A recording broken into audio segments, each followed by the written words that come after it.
نحمده ونصلي على رسوله الكريم اما بعد فاعوذ بالله من الشيطان الرجيم بسم الله الرحمن الرحيم وانكحوا الأيام منكم والصالحين من عبادكم وإمائكم إن يكونوا فقراء يغنهم الله من فضله صدق اللہ العظیم۔ معزز سامعین حضرات، آج میں آپ کو شریک حیات کی خصوصیات کے بارے میں کچھ باتیں ذکر فرمائیں گے۔ احادیثہ کے روشنی میں اور کلام اللہ کی روشنی میں، جیسا کہ حضرت ابو ہریرہ رضی اللہ تعالیٰ عنہ سے روایت ہے کہ کہتے ہیں کہ رسول اللہ صلی اللہ تعالیٰ علیہ وسلم نے ارشاد فرمایا، عورت سے 4 چیزوں کے بنیاد پر شادی کی جاتی ہے۔ ایک، اس کے مال کے بنیاد پر، 2 اس کے خاندان کی شرافت پر، 3 اس کی خوبصورت کی بنیاد پر، اور چوتھا اس کے دین کے بنیاد پر۔ تو تم دیندار عورتوں کو حاصل کرو، تمہارا بھلا ہوگا۔ جیسا کہ اللہ تبارک و تعالیٰ نے سورہ نور میں فرمایا، وَانكِحُوا الْأَيَامَ مِنكُمْ وَالصَّالِحِينَ مِنْ عِبَادِكُمْ وَإِمَائِكُمْ إِن يَكُونُوا فُقَرَاءَ يُغْنِهِمُ اللَّهُ مِنْ فَضْلِهِ۔ ارشاد باری تعالیٰ ہے کہ تم میں سے جو مرد اور عورت بن بیاں ہی ہوں، تمہارے غلاموں اور لونڈیوں میں جو صالح ہوں ان کے نکاح کر دو۔ اگر وہ غریب ہوں گے تو اللہ تعالیٰ اپنے فضل سے انہیں غنی اور تونگر کر دے گا۔ سورہ نور آیت نمبر 32۔ معلوم ہوا کہ نکاح محض جنسی غرض کی تکمیل نہیں، بلکہ اللہ تعالیٰ کے حکم کی تعمیل میں اپنے معاشی حالات کو سدھارنے کی سبیل بھی ہے۔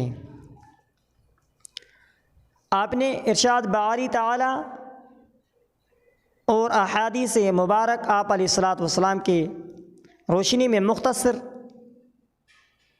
یہ تفصیل سنی، اور نکاح کے متعلق یہاں یہ بھی وضاحت کی جاتی ہے کہ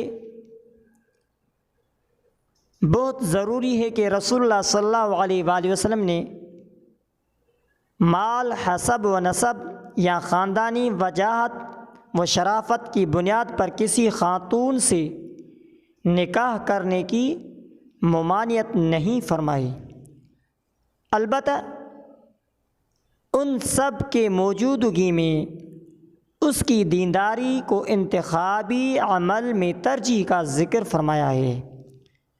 یعنی اگر کہیں موازنہ یا تقابل کا مرحلہ آ جائے تو تمہاری ترجیح یہی ہونا چاہیے کہ تم دیندار خاتون ہی کا انتخاب کرو گے۔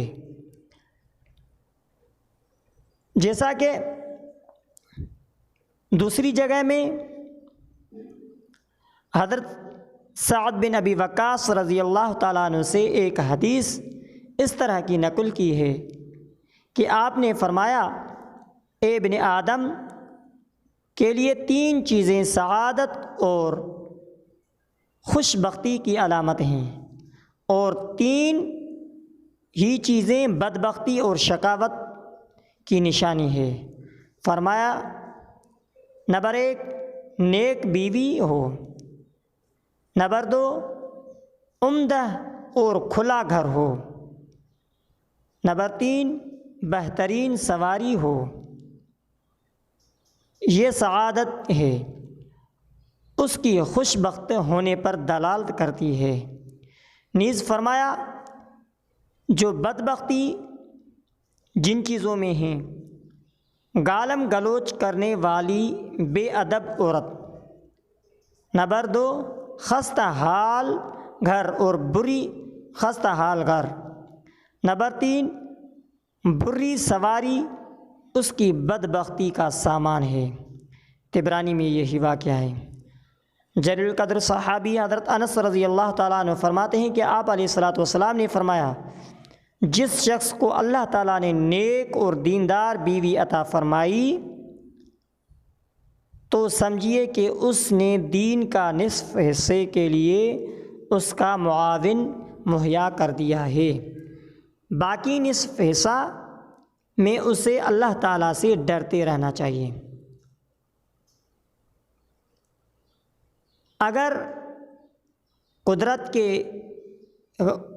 ان گرامی ارشادات کی روشنی میں ایک بار پھر اپنے قلوب و اذہان میں اس بات کو نقش کر لینا چاہیے کہ مال و دولت اگر حلال و طیب ہو تو بڑی کارآمد چیز ہے، مگر بہرحال اسے قطعاً دوام حاصل نہیں ہوتا۔ حسب و نسب بھی قابل قدر حقیقت ہے اگر اس کے ساتھ مثبت اقدار زندہ ہوں، ورنہ محض خاندانی وجاہت کامیابی کی قطعاً ضمانت نہیں۔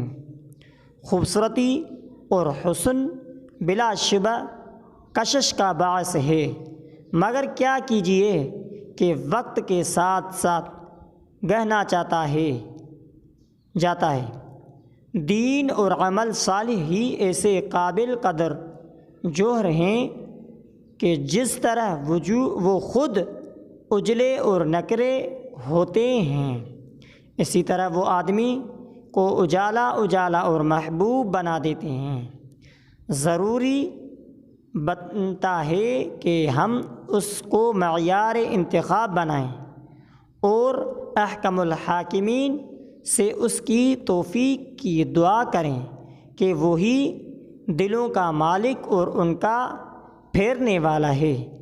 وما علینا الا البلاغ۔